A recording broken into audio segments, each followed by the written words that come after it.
আমার ভাতিজা মইনুদ্দিন উর্ফে সোহাগ মাধ্যমিক পরীক্ষা দিছে।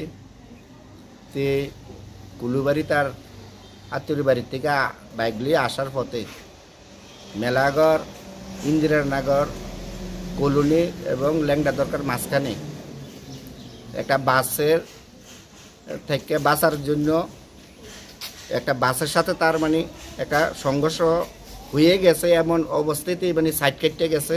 পড়ার পরেতেই সঙ্গে সঙ্গে তারে মেলাগড় হসপিটালে আনছে। আনার পরে তো অবস্থা আইছে, সুস্থ অবস্থা আসার পরে ডাক্তারবাবুরা মানে হাইটটা মানে হসপিটালে ঢুকছে। ঢুকার পরে তারা যাওয়ার পরে ডাক্তারবাবুরা তার একটা ইঞ্জেকশন দিছে। তার ভুল চিকিৎসা তার উপরে হয়েছে। ইঞ্জেকশন দেওয়ার কতক্ষণ পরে সে তার মৃত্যুবরণ করছে এবং ডাক্তারের পুরো নেগলিজেন্ট এখানে দেখাইছে যে তার মানে ভুল চিকিৎসা মানে সে এখানে মারা গেছে। আর এই ঘটনার মানে প্রত্যক্ষ দোষীরা দেখছে যে সে ঘটনার পরও মানে বাঁচার জন্য সে হসপিটালে নিজে অন্য গাড়ি দিয়া মানে গিয়েছিল।